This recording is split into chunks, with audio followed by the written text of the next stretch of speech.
Alright guys, well, I did something that I rarely do, but it seems like I've been doing a lot more lately. I was 21 minutes into a video, and I just didn't like it. I mean, sometimes I just know that I'm not on, or like it's taking me too long to make one point, or like I went too far off on a rant, and basically I felt like it wasn't up to the quality that I thought it should be. So I decided to do it over. Now, today I was talking to Karina, and she's like, what if you run out of stories? We'll be homeless again. She started like biting on sheet metal. I was like, what are you doing? She's like, I'm in pain. And I was like, well, I mean, it's a pretty good point. I don't know. What are we going to do? I don't think that I will. Eventually I guess I have to. I mean, it's inevitable. But there's a lot of different stuff we could do. A lot of different psychedelic stuff, wasting talent. Can finish the Naked Girl, the Andrea story that I had started. There's Wasco stuff, that I didn't want to talk about before, but I'm finally ready to face it. There's a lot of stuff that we haven't covered, and I want to start doing like longer monologue videos, like an hour long, specific subjects like Suboxone, gay sex on Suboxone. Like, hey man, this bube is fucking smoking. I don't even feel it, do you? Oh, I feel it. You feel the gay sex or the beef and orphan? What if I said both? What? I've never had gay sex, but I have done a lot of Suboxone. So I want to do like specific subject monologue videos that are like an hour long, have more guests on, diversify the content more. I know that at the core, people want stories. That's the number one thing that people want. And I definitely will work as hard as I can to continue to do that. I just don't want you to think that this storyline, the return of Shaky Jake, is repetitive, or that I'm double downing on old material. It's just a more expansive and comprehensive look at all that stuff. I think there's a lot of ground that we haven't covered that I think you guys will enjoy, but if you don't, just let me know. I'm a sensitive bitch, but I'm open to hear what you guys have to say. I don't think this will ever make it onto YouTube, but if it does, like, comment, subscribe, check out patreon.com/RyanLeone, and I will show you my dick. Let's get into the story. See, that was under 3 minutes. Good job. God, I hope I didn't lose too much steam. I just did 21 minutes, and I was like all into it. I was like dancing and shit. No, I wasn't. All right. So where we had left off last time, I had just turned myself into MDCLA. Now, so you know that what MDC was like. I think that I've described it before. I've posted pictures of it, but basically it's a office building in downtown LA. It's kind of like Die Hard. It's nothing like Die Hard. It's a fucking jail, but it's in an office building. It's not an office building. It's in a tall building in downtown LA. Now, there's different floors. There's the 5th floor, 6th floor, 7th floor, 8th, and 9th. That's where inmates are housed. The 5th floor at MDCLA is a place where people go when they're actually designated. When they've actually been sentenced, but you have to be doing under a year there. Now, a lot of times, people that are on 5 South cooperated on their case. Now, cooperation is an epidemic in the federal system. I think in the system, in any system, criminals tell. It's just, that's what it is. I can say with a straight face that I've never cooperated in my life. I'm not a snitch. 100% always stayed solid on my cases. And, at the time, right after I didn't cooperate, I was like, fuck! Should have told on some of my good-ass friends, man. God, why do they get to enjoy their families? They should be in here with me. No, I never even considered it. But a lot of people do. And I found it interesting that time that I was leaving federal prison on my third term, I was at Victorville, and narcotics detectives came and picked me up to escort me from Victorville to Santa Barbara County Jail, and then I went from there to Wasco State Prison. So I was in the car with the same narcotics detectives that arrested me originally on my case. So I had 2 hours, two and a half hours to talk to them. And I asked them. I said, hey guys, let me ask you a question. Robert, a cop right now. How many people tell, man, on their case? They told me that it was in the high 90%, 98%, something like that. I think it was like 98 is what they had told me. Most people tell. 1 out of 10 people stay good on their case. Now, when you go to state prison, it's really hard to hide from that, you know. But they have protective custody. So if you're a snitch, they're automatically going to put you in some form of protected custody. In federal prison, they don't have that. They just put everybody together. And that's why paperwork is such a big deal at places like this. But you'd be surprised how many informants are actually, not informants, people that literally went to court and were like, yeah, I used to play t-ball with that guy, and he sells cocaine now. It's nothing personal, bro. I just don't want to do any more time. All right. That's right. You know, shit like that.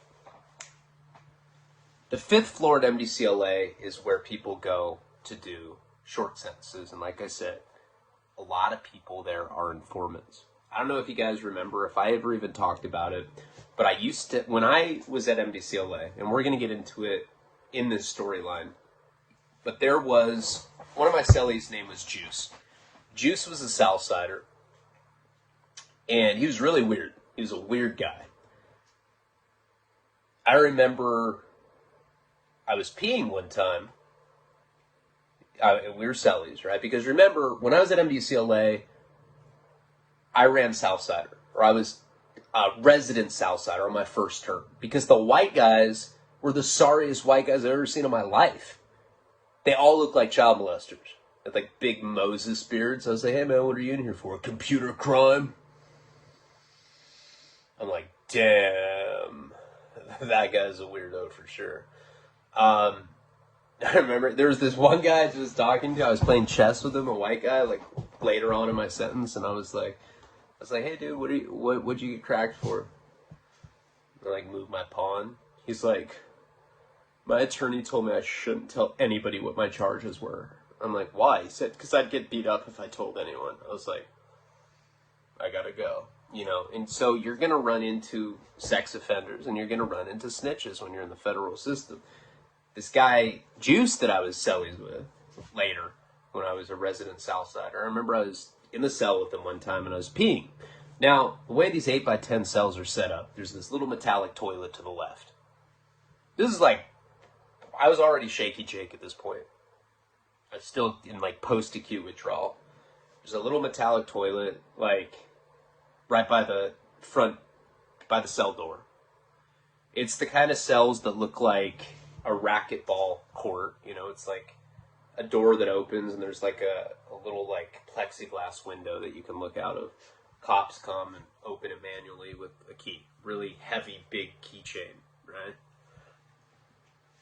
I remember I was peeing in the cell and I had my back to him. I'm peeing. He's reading a magazine or something and he goes, hey, damn fool. I know you have a small cock, fool. And I was like, why? What? How the fuck do you know that? I have my back to him. He's like, because I can hear, fool. I can hear the drip of your fucking pee, fool. When you have a big dick, the splash sounds different. It sounds big, fool. When you have a small dick, it sounds like it's further away. Therefore, I know you ain't working with much, fool. And he was fucking spot on. I was not even mad. So that's amazing. God, you're talented. What the fuck are you doing in prison? You could just... You're like the cock whisperer, bro. I swear to God he said that. I was like, what the fuck? This guy was a weird guy. Now, he would show me these photo books. They had these green photo books. And he would show me what kind of life he had out there. His life was like a lowrider magazine. All these all these chola chicks, big old fake tits. He'd wear these like $50,000 iced out chains, big old stud diamond earring, you know, driving a brand new Cadillac Escalade with like, you know, $7,000 rims on it. He was one of those kind of guys. And there's a point to this. So, he was my cellie for a while, and like I said, I was still kicking, and I was in the top bunk, he was in the bottom bunk. This guy had a lot of money. You know, he was just one of those guys that was balling in prison. Always had big ass bags of commissary. The other Southsiders pretended like they liked him because he had so much money, you know, and so they could get shit out of him. I remember I was laying in my bunk one day, and he's like, hey, dog. Hey, come here, fool. Come sit on my bunk right now. This is the same guy that had appraised the size of my cock by the sound of my piss stream. The last thing I wanted to do was sit on his bunk. But I did. Because I'm soft. I was like, okay. I was like, please don't try anything weird. He's like, nah, hey. I want to talk to you about something fucking very important, dog. Hey, did you cooperate, fool? Now, I was new to prison at that point. I'd only been down, I don't know, maybe 3 months, 4 months at that point. Still kicking methadone. Methadone took me 6 fucking months to come off of. I was just learning about all this stuff. You know, I didn't know a lot about snitches. I didn't know a lot about stuff like that. But I knew that cooperating meant that you snitched, and I knew that was bad. I knew that was bad because my attorney told me it was bad. My attorney, the first time I talked to him, I told you, he's like, look, if you're even considering cooperating, I won't represent you. That is the straight mark of a bitch beast. It's against my religion, kid. I won't represent a snitch. Solid, gangster-ass attorney. It was never even on the table, right? I never considered it. But I knew what cooperation meant, so I was like, nah, I didn't cooperate. He's like, are you going to? And I was like, I don't think so. He's like, yeah, dog, let me tell you something right now. If I'm going to be completely honest with you, kinda, there are 2 kinds of people in the feds. There are people that cooperated with the feds, and there are people that wish that they cooperated with the feds. You don't want to be the one that wished that you cooperated, dog. The fucking ones that cooperate are never single for very long, dog. We get bitches, fool. I'm like, so are you saying you cooperate? He's like, fuck yeah, I cooperate. You think I'm trying to go to prison? A bunch of fucking dudes? You're fucking tripping, fool. Nah. I told, dog. Hey, just smash some flour tortillas out of my locker. Every time I think about what a piece of shit I am, I get fucking starving, dog. I swear, we've started like eating. I swear to God, this is like, I'm not even joking about this. He'd like joke about it. He's like, yeah, dog, I'm a piece of shit, fool. I'm a fucking narc, fool. I'm a fucking informant, fool. Fuck yeah. He'd like hit his head against the wall. I was like, wow, what a psycho. So he starts telling me what he had done, right? This guy got caught with 10 kilos of meth, I want to say. Now, a kilo is 1,000 grams. Federal prison for 50 grams of crystal meth or up, they give you 10 to life. He got caught with 10 kilos, I think. Could be wrong about that. It's years ago now. But it was something significant like that. And he got caught with AR-15s, he got caught with silencers, and he got caught with the stash box that had been welded into his Escalade. Now, this is the way that it works. Just for the meth alone, okay, he was looking at a minimum of 10 years. The fact that he had that much, like multiple kilos of it, he's probably looking at like 30, 40 years. The gun, another 5 years. Just the stash compartment that he had a paisa weld into the, into the engine of his car, wherever it was. Just that alone is another 5 years, right? So he's looking at like 70 years before the enhancements. Then the feds will give you enhancements on top of that. Now, he was on a conspiracy case. Same thing that I was on, same thing that Seth Ferrante was on. When you're on the top of a conspiracy case like that, they can give you an enhancement called a kingpin enhancement, which essentially says that you are the top dog on the conspiracy, and anything that they're offering you, they double, pretty much. He was looking at over 100 years in federal prison. So he starts telling me how he had cooperated against this guy named Droopy from Highland Park gang, Southside. What he told me is that he was in the car with his friend. They were at like a Del Taco, I think. And his friend got, like, they had eaten. They were in the parking lot. His friend went to go take a piss. One of those kind of Del Tacos where the bathroom's on the outside. He was taking a while. Juice went to go see what the situation was, and his friend was laying there in a puddle of blood. Been shot. Juice didn't hear it because he was bumping music in his car. Friend was dead. Right outside of this bathroom at Del Taco.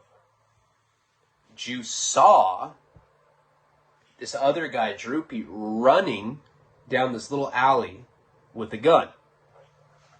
He killed his friend, and he identified him. The guy had a gun in his hand. It like just happened. Like he turned, he like got out of his car, went to go look. His friend's laying there in a pile of blood. Nobody saw it. Nobody else was in the parking lot at the time. And this dude Droopy was running down the alley. Now Juice claimed that he had a gun on him. Started talking shit to him. Says that Droopy tried to shoot him back. I don't know if I believe that. He's like, yeah, dog, I swear to God. And then I fucking farted lightning, dog. It was pretty fucking mythical, dog. Bulabra. He's just saying some weirdo. She didn't say that, but he was making it sound like he was like in some action movie or something. So anyway, he saw this guy Droopy kill his friend. Then he gets busted by the feds on some big boy ass. Sorry, just like weird ass shit spilling out of my mouth. I already like this video 10 times better than the one that I was doing before. So, when he got busted by the feds, he's like, look, hey, I'll tell you guys about a murder. I know this guy Droopy. He fucking has kids. He's a good dude. He's always there for them. He needs to be in jail. Fuck that fool. He killed my friend. Fuck him. So he had been at MDCLA for 3 years at this point. Now, this is something that I learned early on.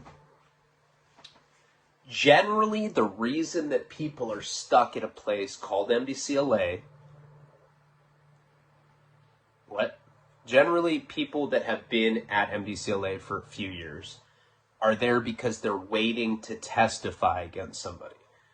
I wrapped my case up within 6 months. I got arrested. I pled not guilty.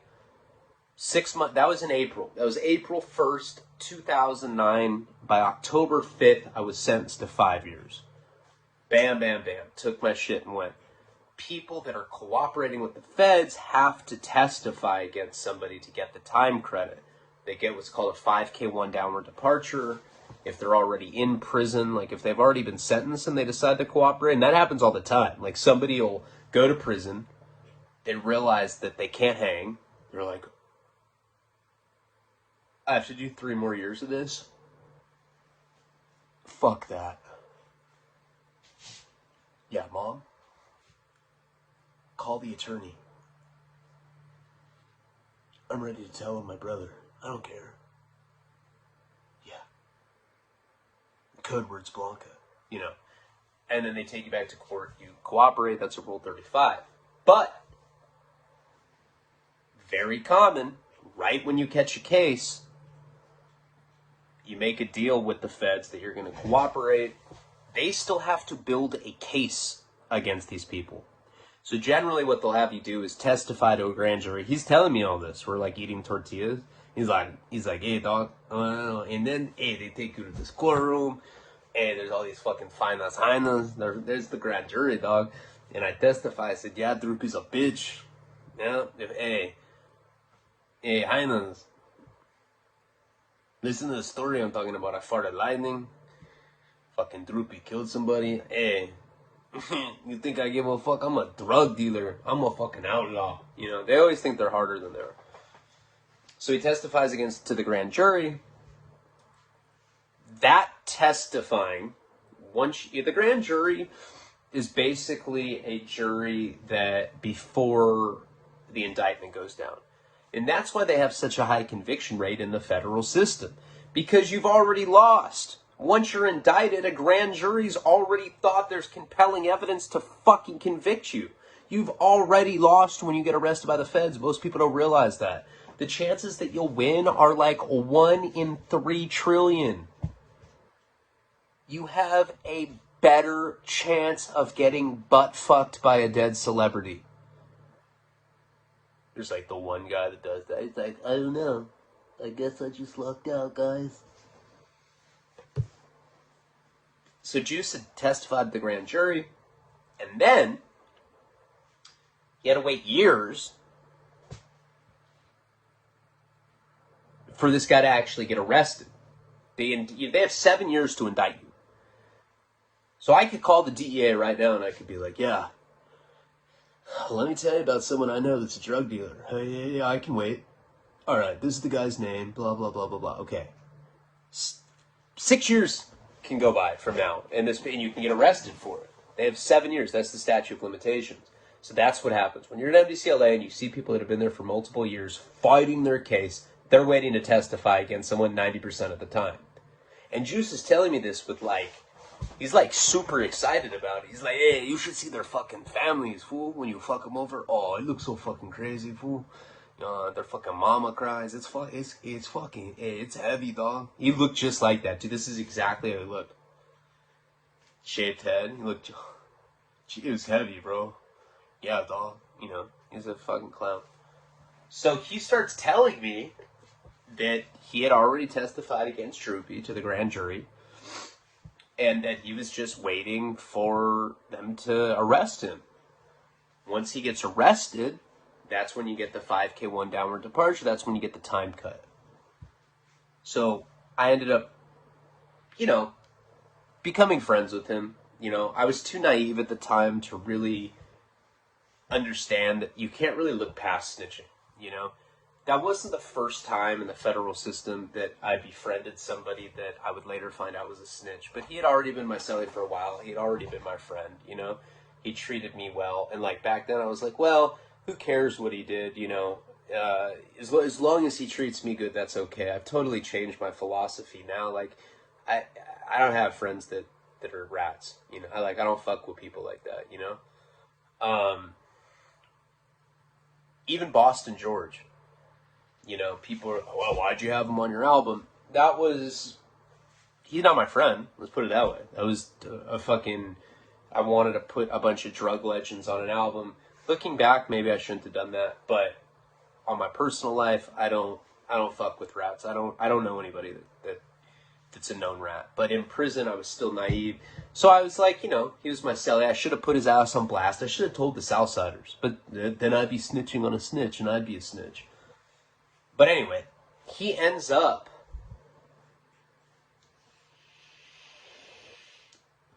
oh my god. Ooh. Just hit the coil. That was fucking disgusting. I end up helping him. I write him a letter to the judge, all that. And I was too naive to know better. Anyway, he ends up going to court, and he comes back, and he's like, he's crying. I remember this day very clearly. He's looking at life. Looking at like 100 years in prison. He'd been down 3 years. He comes into the unit, he's just like... And I'm not joking. He's like walking into the day room and he just collapses. He's like, ah! He's like twitching.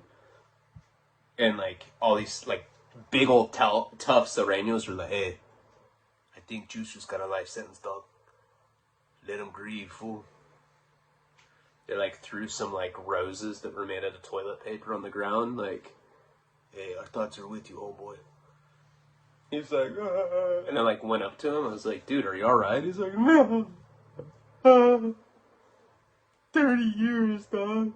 30 years for some fucking escante. That shit was like Oscar fucking worthy. Even I fucking felt bad for him.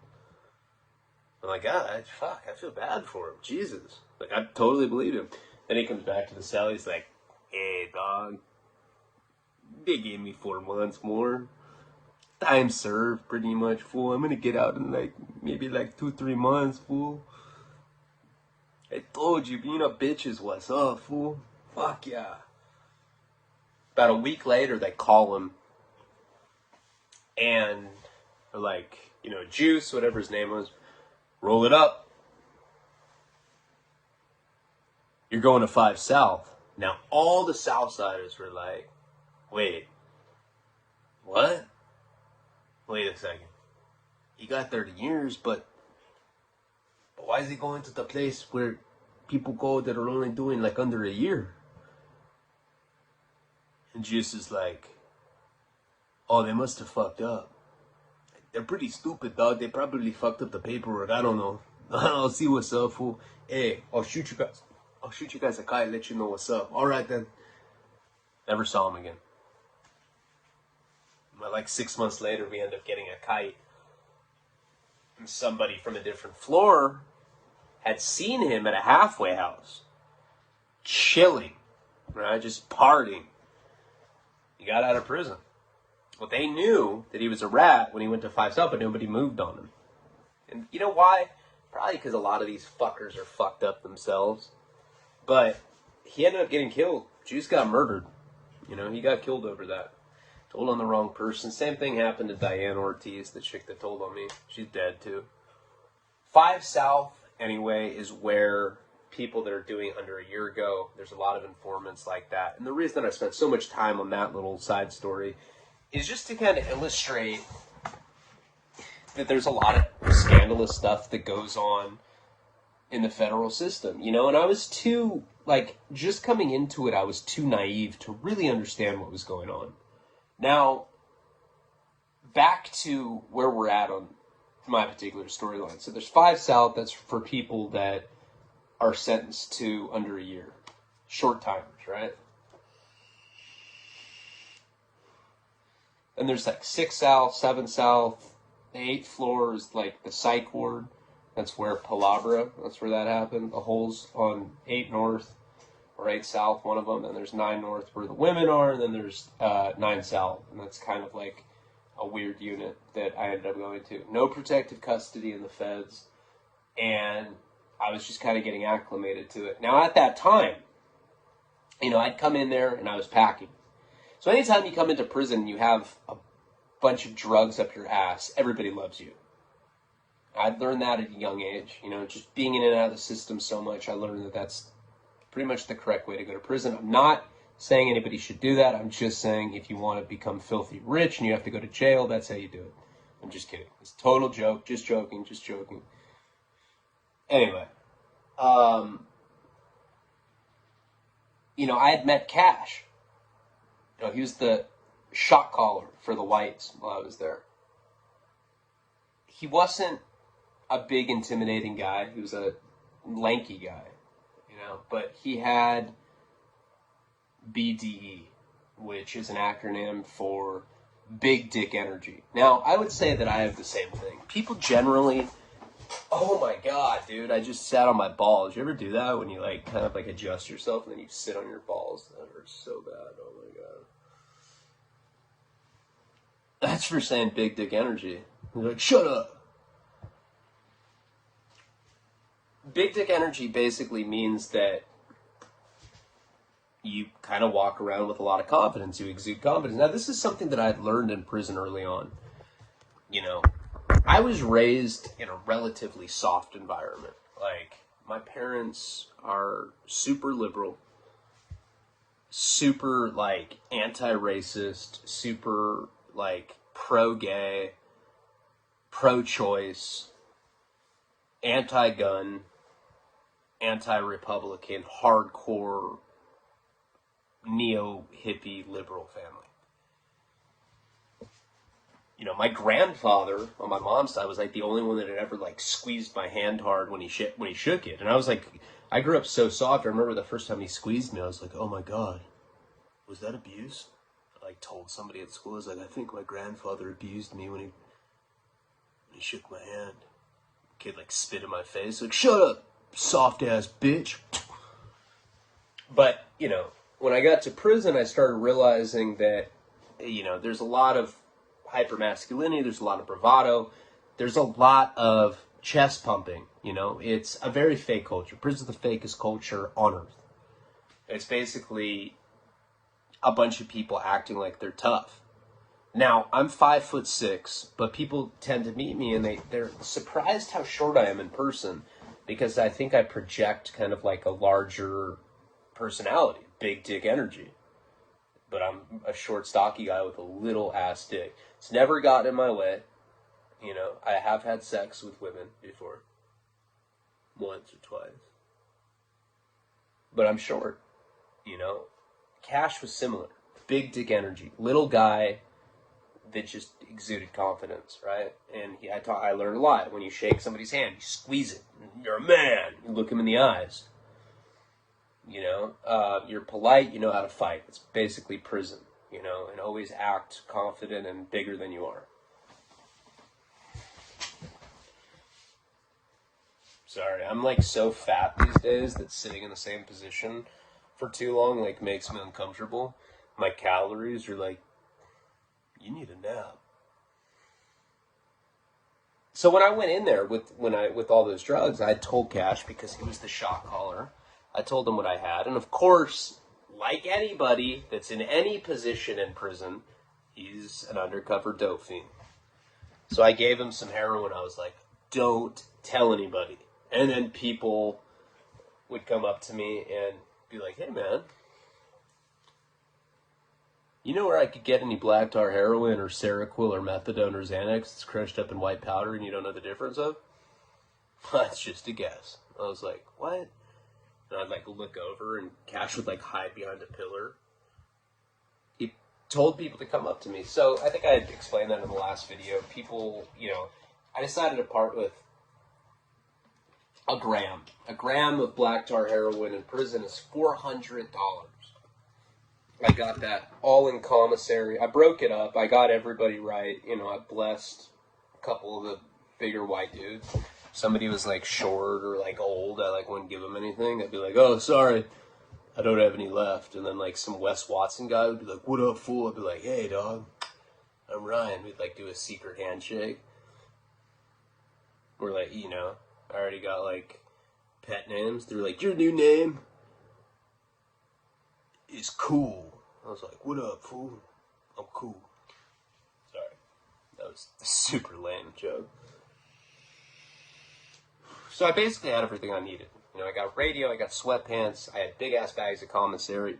And then I think I had explained that my cellie was a paisa that, like, acted like he didn't speak English until he knew I had drugs. As soon as he knew I had drugs, he's like, hi, I'm Bill Wyman.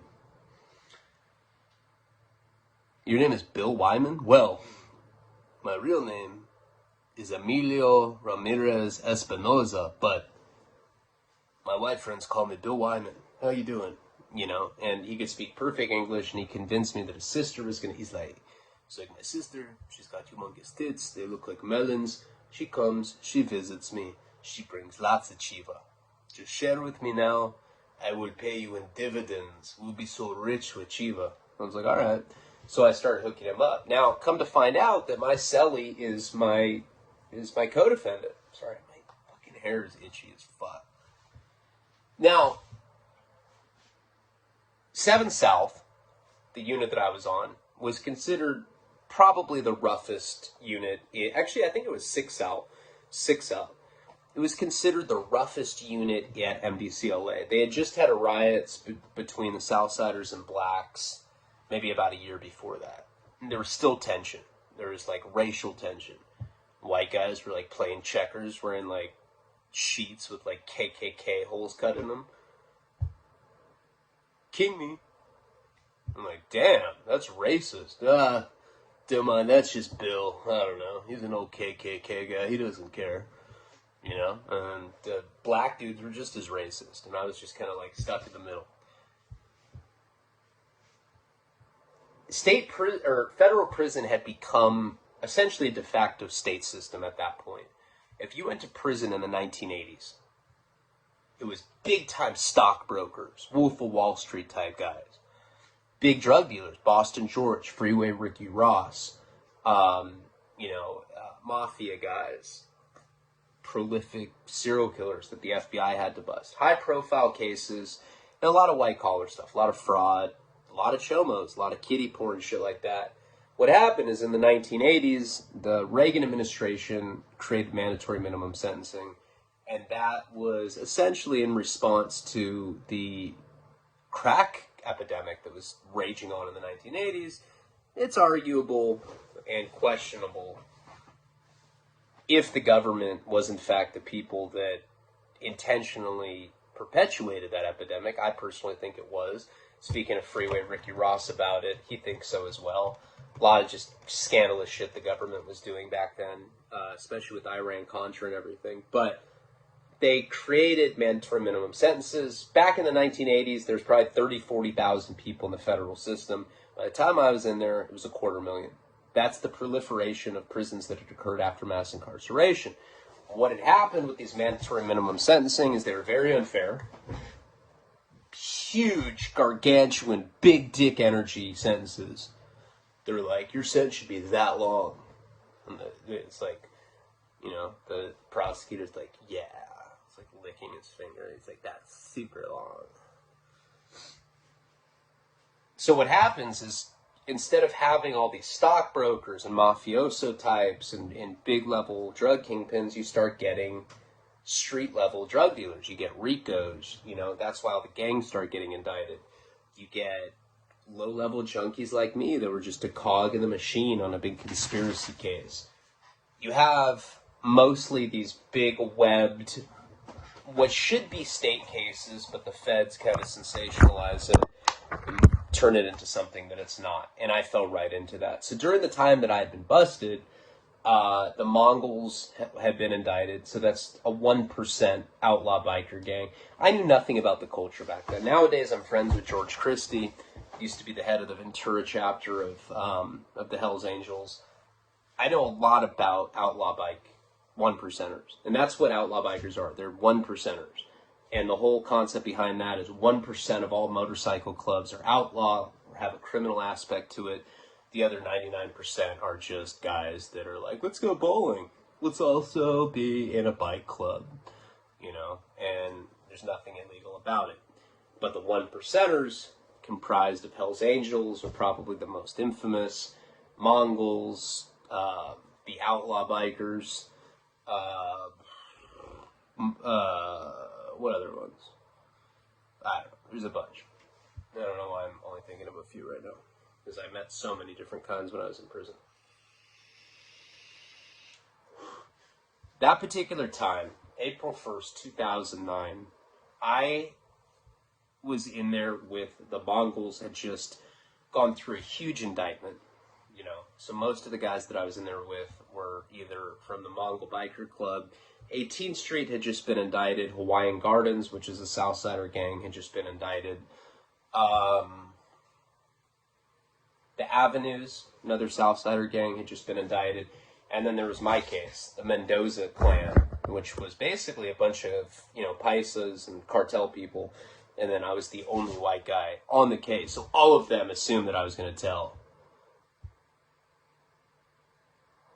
They're like, hey, I think that white boy right there, he's gonna fucking cooperate, dog. I just fucking feel it. I'm like, hey, I speak English. Oh, yeah, hey. And then they, like, switch to Spanish. So, that first day that I'm in there, you know, obviously, I became very popular with my celly. Cash was, like, all gout out. He's like, dude, I don't even care about politics anymore. If you want to eat with black fools, do it. I'm like, you know, I got turned out. Now, he told me that there wasn't gonna, that the units never got hit. You know, they were never doing searches. The next morning, we get woken up and we hear a cop say, everybody out on the yard. My celly's like, oh my God, somebody called the cops, dog. I'm like, what do you mean somebody called the cops? We're in jail. He's like, hey, they're gonna hit the unit, fool. Grab your dope. Grab it out of the baby powder bottle. And I'm like trying to open it. Now the thing with the baby powder bottle, and the reason why I hid it in there to begin with, Cash had given me that baby powder container because it's kind of hard to get off. There's like the little top that has the holes that like you can dispense the baby powder with. It's kind of hard to get that lid off. You know, it's like you have to like, it's kind of like a child safety lock on like a, you know, on like a, it's like hard, you know, you have to like press it down and, you know, it's, I don't know, it's not that easy to open. Plus, the baby powder scent conceals drugs in case there's dogs that come in. Now, Cash had sworn up and down to me that they don't do that anymore. Or that it's very rare. There's like 50 cops in there and they have canines. They're like, everybody out to recreation. So we had to go out to where the basketball courts are. Because the way that it worked at MDCLA, there's 5 South, which I talked about. That's where like short-term sentence people go. Then there's like 6 South, 7 South, all these other floors. On each floor, there's an outside recreation patio with like basketball courts and shit. And that's where like if you get your hair cut, like once a week they bring hair clippers and you know you go sit out on a stool outside and somebody cuts your hair. You tip them with commissary, you know, soups, mackerels, tuna, shit like that. So the entire unit had to go to the recreation yard. Now, I had woken up. Remember, I didn't have any methadone, but I had told the doctors, because they told me that if I told the doctors that I was coming off heroin, that back in that time, they gave you methadone doses. So they would give you 20 milligrams one day, 15 the next, and 10 the last day. So I had told the doctor, and when I got woken up, I hadn't got my methadone dose yet. I was supposed to get my first 20 milligram dose that day. Now remember, before that, I'd been going to the methadone clinic for 3 years. I was on 180 milligrams of methadone. You know, I brought in like 9 grams of heroin with me and I sold one of them. I think I did. And back in that time period, I was doing 11 grams of heroin a day on top of the methadone that I was doing. So when I woke up that morning, I was just completely drenched in sweat, dope sick. I don't know why my hair is itchy as fuck right now. Probably have lice. Shouldn't say that. Karina will come like spray Lysol on my head. It's like, you're such a dirtbag. No wonder your dick stinks. So I was covered in sweat. My celly's like, oh my God, the police, they're going to... I'm like, just dude, I don't want to hear it. I thought for sure Cash had told on me, you know. Maybe Cash, maybe it was the fucking 14, 15 different white dudes that had come up to me and asked me if I had black tar heroin. You know, people love to run their mouth. They love to tell on you. So we end up going to this recreation cage, and they lock us in there. And so everybody, there's like these huge windows with like bars on it. So you can, everybody can kind of like look through the window and see what the cops are doing in the unit. Now I'm hearing people talk. They're like, oh my God, dog,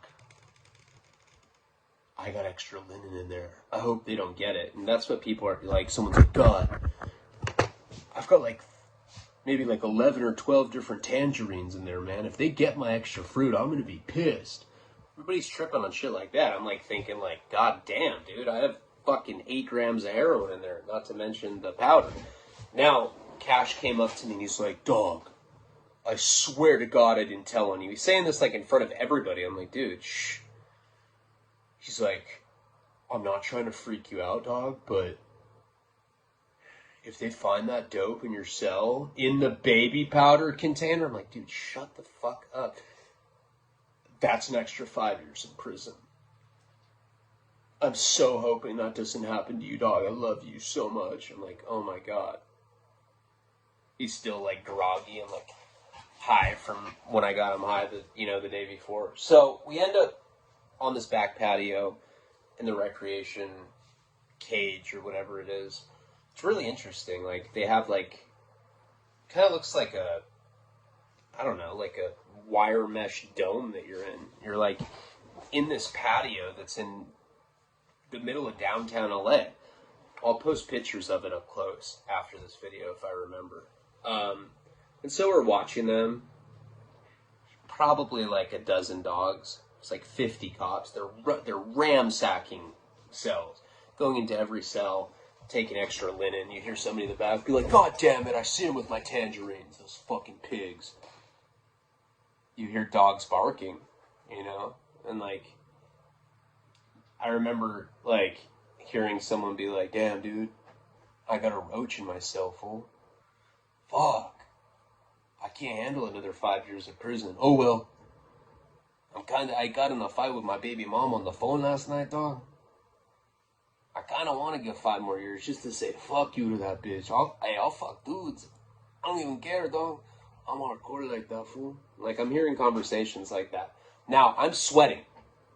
Dripping sweat profusely. Watching them go through each cell.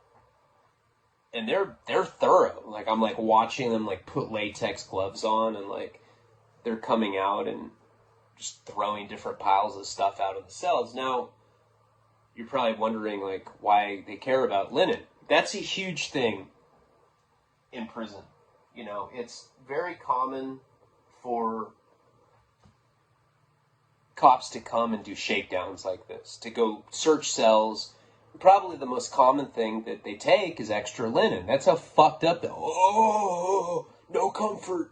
Hey, this fucking stupid ass inmate was using 3 extra sheets to make a pillow. What a piece of shit. You can't be comfortable, bro. Fuck that. They like really take it personally with extra linen. Now, when you've been in prison for years, this isn't just some like minor thing. Like, this is like extra linen's like your life. Somebody taking your pillow can ruin like a year of your life.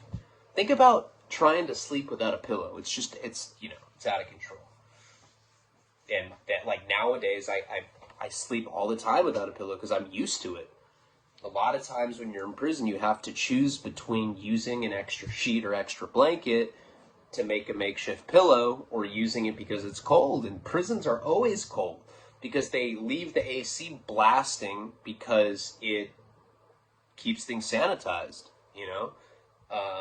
it kills germs, prisons and jails are big incubators for pathogens and shit, airborne pathogens. So cold air kind of mitigates that to an effect. So anyway, watching them, they're going cell by cell. They end up going into my cell. They bring a dog in there. I'm just hearing all these people. There's all these different conversations going, and like Cash comes up to me. He's like, "Are you scared?" I'm like, "Dude, stop, man." He's like, "You're sweating." He's like, "Dude, you look guilty. Just act like you're not about to get 5 years." I'm like, "Don't stop saying that, bro." He's like, "What? I'm just trying to be realistic." I'm like, Jesus Christ. Cops are in there a long time. Like, I'm just, it's the kind of thing where I can hear my heart pounding. It's like, I can hear the pulsation. Do, do, do, do, do, do. 10 minutes felt like an hour. Finally, they come out. They didn't find it. It's like, thank God. But the whole situation was very nerve-wracking, And we're probably out, and like Cash said, that really doesn't happen that often, Out of my whole 8 months at MDCLA, I probably saw a cell hit, I don't know, or like a unit hit like that maybe twice in 8 months. It's very rare. Now, prison guards have a quota, right? Every day they have to randomly pick 2 cells to go shake down. So this happens on a much smaller local level every single day. They'll like pick 2 cells to hit. It's usually people that have attitudes that mouth off. Their cells will get hit. They'll come, they'll take your extra linen, they'll take your extra tangerines, whatever you have, fuck with you a little bit, and that's the end of it. What's very interesting about this is, so nothing came of it. You know, I didn't end up getting in trouble for it. But sometime later, it's probably years after this, I was in Oxford, Wisconsin. Now, I had flown out there to do the drug program. In the federal system, they have a program called RDAP. It's called Residential Drug and Alcohol Program. It's a 9-month program, and they take a year off of your sentence. And it's basically cognitive, emotive dissonance, behavioral modification classes. If you take this 9-month course, they take a year off your sentence. So instead of me doing 5 years, I do 4 years. So you have a real incentive to complete it. Now, I ended up getting kicked out of that program, and I lost a year because I checked my celly's paperwork, this guy Henry, because he looked like a fucking chomo. I was like, do you have your paperwork? He like has handwritten paperwork. It just says, trust me, in marker. I'm like, hey man, that's not going to fly. Here, you're going to have to send away for this. And so I like knew how to get docket sheets sent in. I filled out all the paperwork for him. The next day I got kicked out and I lost my year. He ended up checking in. But that's not the point. Point is the staff there. There's a woman named Miss Hypna. This like goofy ass redhead chick who flirted with me all the time. And then one time she's like, are you comfortable right now? I was like, with what? And she like got all flustered. She knew that what I was talking about. I was going to be like, are you thinking about sucking my cock right now? But then I probably would have gotten tackled and tased. No, I didn't do that. But anyway, one of the staff there was this guy named Mr. Posner. We all called him Mr. Poser. He was this big, greasy, sex offender-looking fuck. Super creepy guy. I would always get in these, like, intellectual arguments with him, just for the sake of arguing. You know, he'd say something, I'd be like, can I interject for a second, Mr. Posner? This is why you're wrong. And I just go on these, like, subversive rants and, like, just to fuck with him. So one day he takes me back to his office. He was a really weird guy. You know, he showed us a video one time of Ted Bundy. And he's like, all right, guys. Now, I know a lot of you guys probably respect this guy. We're all looking at each other. We're like, none of us respect Ted Bundy. He's like, hold on. This guy was quite a serial killer. In fact, he almost did it, shall I say, artfully. The way that he battered those trophy women of his. That's what he actually called Ted Bundy's victims, trophy women. This guy probably was a serial killer. Seriously. You know, we were watching Ted Bundy's last interview before he got executed. He's like, listen to the eloquence. He's like, God, you almost feel bad for the guy, huh? We'd all look at him, we'd be like, no? The fuck feels bad for Bundy? I don't even believe in the death penalty, but I think that guy should have gotten fucking fried the way that he did. I hope he suffered while he was getting killed. Anyway, that's neither here nor there. This guy was weird, though. You know, he'd be like, just listen to the diction. Look into the syntax. Listen to how he says stuff. He's great. He'd be like licking butter off his fingers, eating like Pop Secret popcorn and shit. So anyway, he brings me back into his office one day. He said, come on, come with me to my office. Goes through this filing cabinet. And he's like, let me ask you something. He'd always do that. He would scrunch his face up like De Niro. Let me ask you something. Did you cooperate on your case? I'm like, no. Really? Why don't I believe that? Totally weird thing for a prison personnel to say, right? He ends up taking my file out of this filing cabinet, and he had a PSR. Now, a PSR, I think I've explained to you guys, is the golden standard for paperwork to say you're not a snitch. Now, there's different forms of paperwork. The most basic paperwork is a judgment and commitment, a J&C. That has your charges on it. That at least lets people know that you don't fuck children. And that's important. Or that you're not a rapist. You definitely, anything that says your charges is good. But to see if you're an informant or not, you either have to have a docket sheet, which anybody can look up on pacer.gov. Anybody can find out who's a rat on pacer. I can find out if anybody in the federal system's a rat. I know how to do it. I've been meaning to do a video on that for a long, long time. Because on your docket sheet, it shows every time that you went to court. And it says what the purpose was. And if you proffer, or if you get a safety valve, and that's debatable. People say the safety valve doesn't mean that you're a snitch. What a safety valve is if you have no prior felonies, the feds will offer you what's called a safety valve, and you get a downward departure. And they'll basically make you verify the narrative that they have on your case. So say that you and I rob a bank together.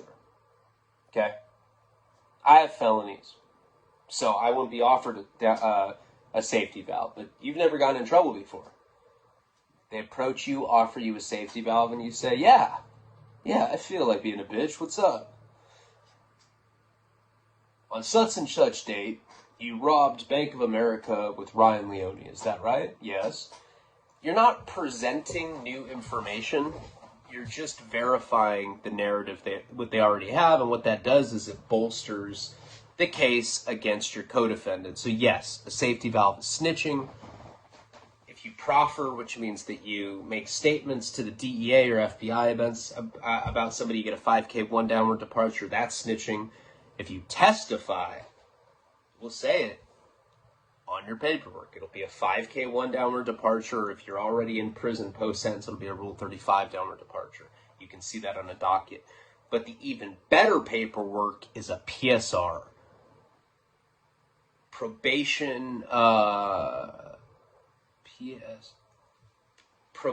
Summary Report is what it's called. Now, everybody that catches a federal case has to do an interview with the probation department before you get sentenced.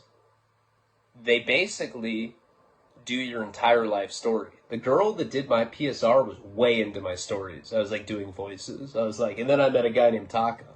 Hey man. No, I didn't know. I hadn't known Taco yet. But I was telling her my life story. She was all into it. PSR will put everything you've ever been charged with. They're like this big. It's like a book on your life. It has a narrative about your entire life. It has statements that you made, your arresting statements. So when you get arrested and you make statements to the feds, it'll be on there.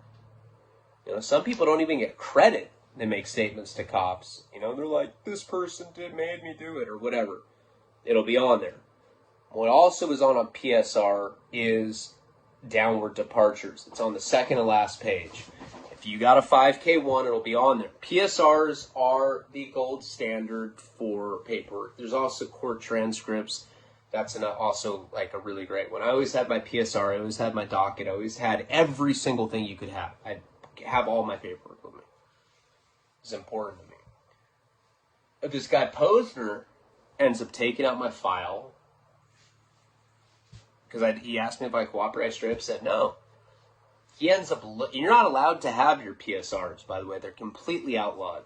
You have to have your attorney sneak it to you, or like my dad did, send one page in at a time so that it sneaks through, and then you recompile it. My dad sent me my PSR over like a year period. And I smuggled my docket in from MDCLA to Victorville. But anyway, Posner's looking through. He goes to the second to last page. He goes, wow, you're not a rat.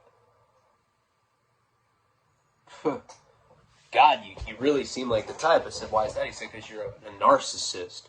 You're so fucking self-centered and egocentric. I'm surprised you didn't tell on anyone because you only care about yourself. I was like, do you kill hookers? He's like, who told you that? I was like, God, I was joking. Jesus, weirdo. While he was having that conversation with me, he goes, what the fuck is this? There's something on my file, a statement that says I had smuggled secreted balloons full of heroin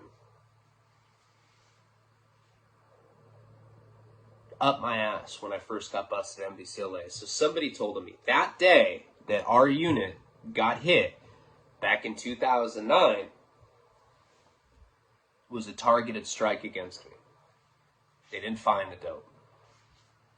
I was like, do you know who told on me? He's like, I can find out very easily. Gets on the computer and he's like, yep, I know who did it. Now, I can't see it because I'm sitting at a desk. I said, well, who is it? He's like, well, I'm not going to tell you that. So he didn't tell me right there and then, but I did find out later. And this is like some of the stuff that I'm doing in this Return of Shaky Jake series. You're going to find out who that rat is. I found it all these years later. But we got a couple videos to go before I reveal who that is. Like, comment, subscribe. Check out patreon.com/RyanLeone. It's in the pinned comments. I'm tired now. Fuck. Palabra.